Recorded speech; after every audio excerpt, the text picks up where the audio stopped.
The price of gold has been surging recently, so there's renewed interest in buying it. But how do you do that? And putting FOMO aside, why should we buy gold in the first place?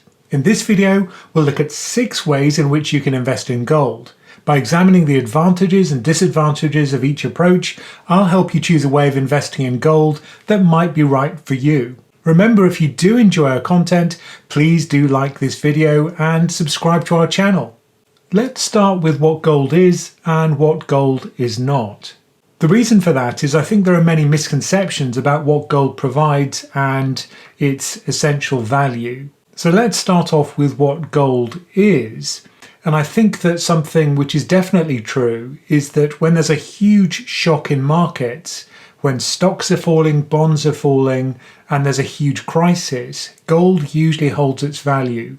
It provides real safety in those kind of extreme scenarios. Now that's not always true. For example, it had a bit of a wobble in 2020 with the COVID sell-off, but generally during big crises, it provides a level of safety. One of the drawbacks of gold is that unlike buying a stock or buying a bond, which generates an income for you in the form of a dividend or coupons, gold is a wasting asset. It doesn't generate an income for you. In fact, it often costs money to hold gold, and that's because it has to be stored safely. And as we'll see later, that has an effect on the price of gold and its reaction to interest rates. The third point is that gold is itself quite volatile, quite crashy. So by incorporating it into your portfolio, sometimes it'll be a drag on return. In fact, if you look at the volatility of gold, it's kind of similar to a global stock index. Now let's think about what gold isn't. It's often stated that gold is a good inflation hedge, whereas if you actually look at any commodity, it'll track inflation over the long term. Because anything that's useful, by definition, will have to track inflation. If it lags inflation, it'll become super cheap. And if its price growth exceeds inflation, then it'll become super expensive. So I think one reason not to buy gold is as some kind of inflation hedge. Stocks usually are a much better way of beating inflation long term. And then the final point, which is related to the point about crashiness and volatility, is that gold is not safe, certainly over the short term. So if you have a huge allocation to gold, then it's not going to be a safe investment. If you've got to pay a house deposit in a year's time, say, you'd be crazy to put all of your money into gold waiting for that deposit because it could crash. I think it's also useful to look at the long-term return of gold and compare it with stocks and bonds, but also inflation. Here you can see that comparison over a 150-year period. Now notice that before 1970, the price of gold was linked to the value of the dollar. Then in 1970, the price of gold was allowed to float freely and it surged in value. But if we're thinking about long-term return, notice that stocks are by far the best investment, followed by bonds and then followed by gold. It has beaten inflation over this period, but usually you just expect it to track inflation. There's no additional risk premium for investing in gold, like any commodity.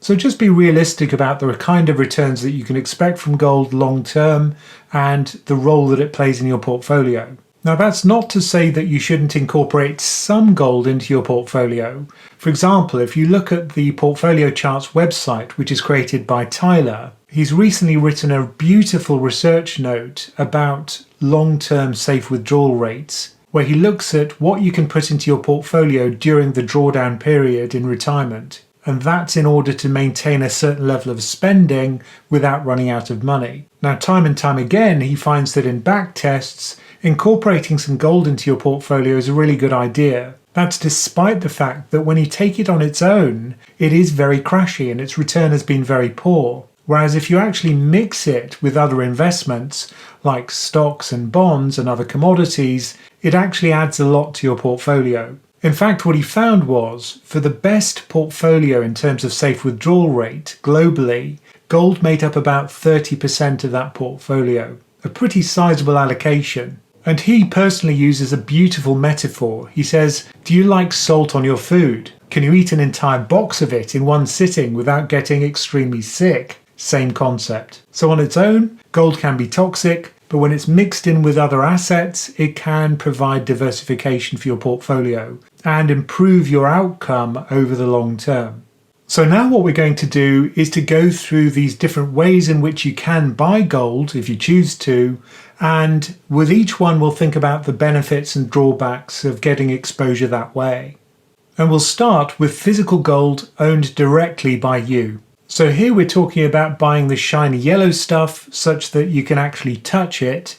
Now you can store it at home, of course that's risky because if you get robbed you'll lose your investment. Another way of doing it is to store it in a depository or maybe in a safe deposit box, but of course that incurs a cost. But one of the benefits of physical gold, at least in the UK, is that if you buy bullion coins from the Royal Mint, they're exempt from capital gains tax. Now that only applies to UK residents, and that's because of the gold coin's status as legal British currency, as you can see here on the Royal Mint's website.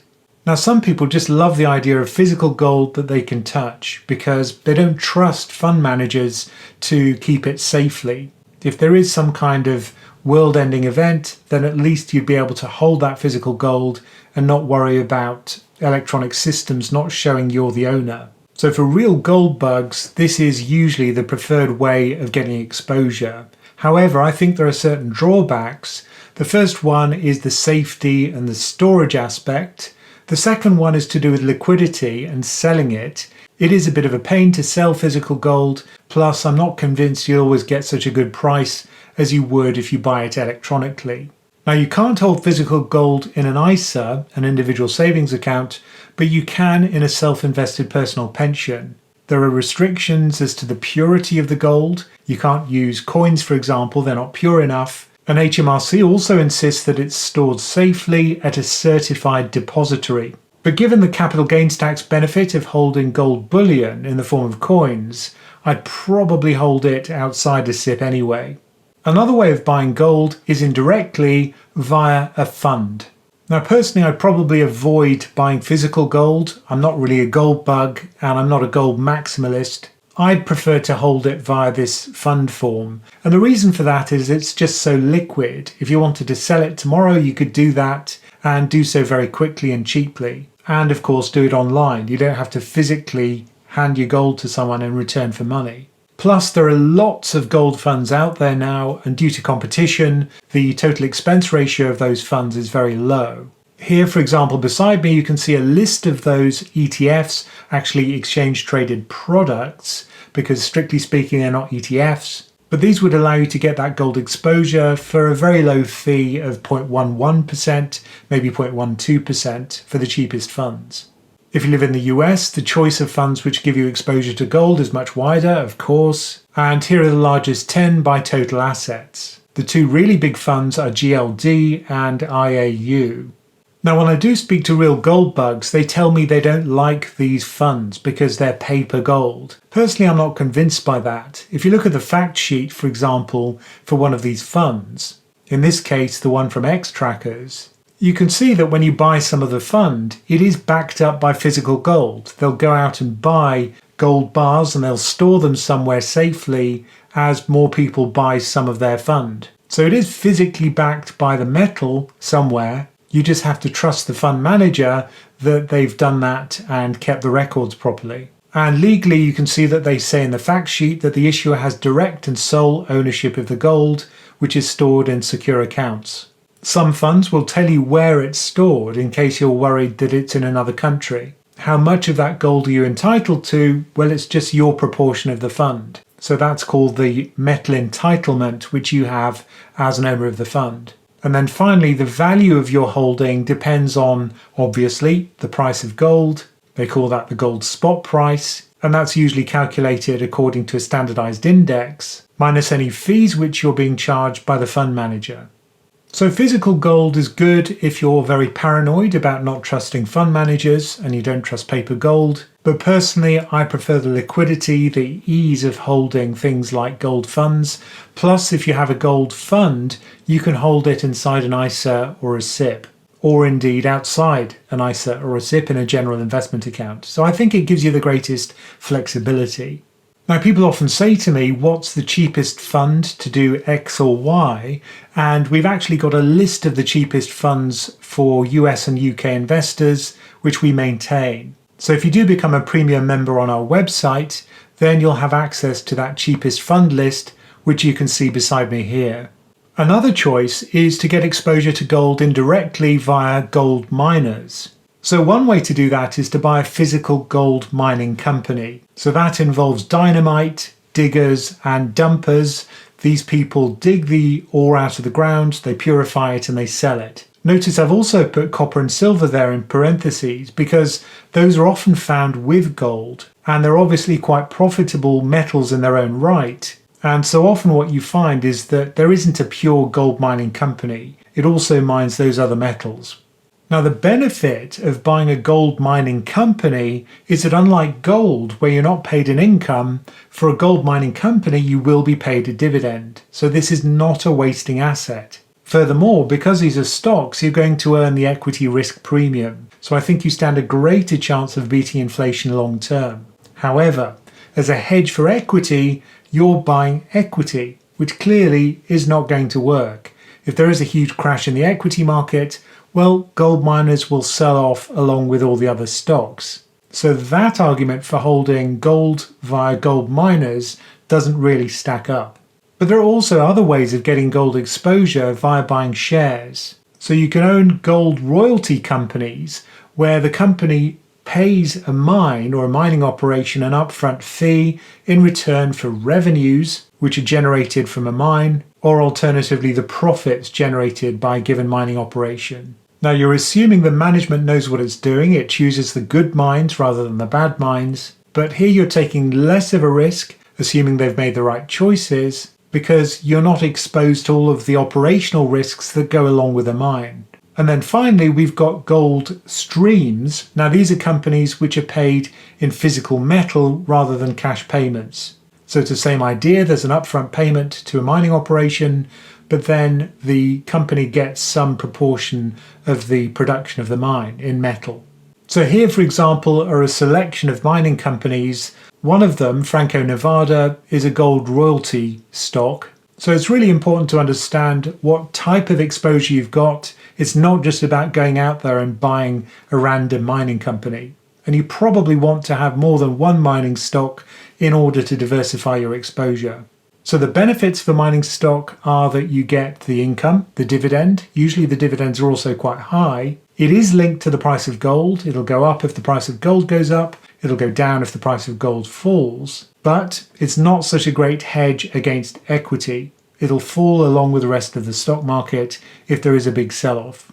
The final way we'll look at to get exposure to gold is via junior gold miners.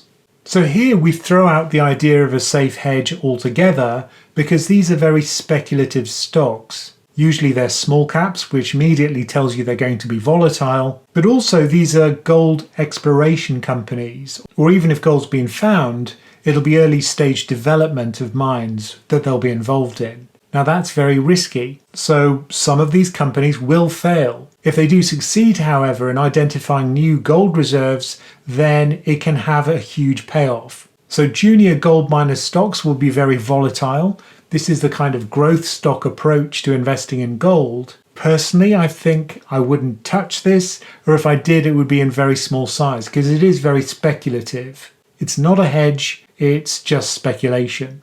To end, we'll take a look at the fair value of gold.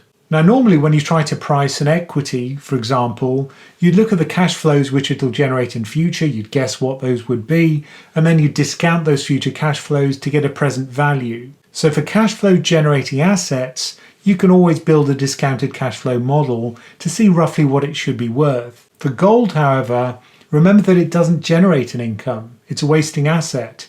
So its price according to a discounted cash flow model would be negative, which is a nonsense. But that doesn't mean that we can't have a go at working out what it should be worth. So as I said, the price of gold should roughly track inflation long term. So that's one input to our model. Another important one is interest rates, because if interest rates are high, you can buy a government bond which will pay you a very safe income, and that makes it much more attractive than gold. So high interest rates should push down the value of gold. And then finally, if we think about currency, the price of gold is measured in dollars. So high price of gold is actually high price relative to dollars. So dollar strength pushes down the price of gold and dollar weakness pushes up the price of gold. So if we combine those ingredients, the level of CPI inflation, the real interest rate in the US, and finally the strength of the dollar, we end up with a very simple fair price of gold. Here you can see that going back to roughly 2001. So the fair value from the model is in blue and the actual price of gold is in yellow, of course. And what you can see is there are huge deviations above and below that trend that the model would suggest is the fair price. But it does give you a rough idea of what the price of gold should be. And at the moment, it's very overpriced according to this fair value model. And not just by a little bit, but by 25%. So while I wouldn't trade on the basis of a model like this, a very simple model, I think it is useful to know roughly what the price of gold should be given those fundamental drivers. Now, of course, this model will be out of date by the time you see this video, but if you do have a premium membership on our website, you get access to this valuation model, the most up-to-date one, here in our trackers. So I just click on the fair value tracker, and this will give you the fair price of gold according to that very simple model. We also have one for silver, and what's kind of interesting is that silver is also overpriced at the moment, in fact, even more so than gold.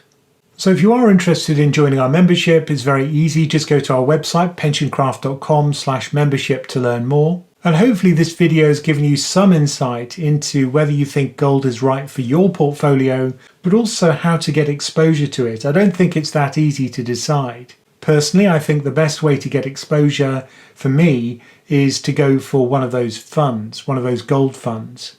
I just like the liquidity and the fact I can buy and sell it very cheaply and I don't have to worry about storage. But that's just me and my personal preferences. Yours, I'm sure, will be different to mine. And, as always, thank you for listening.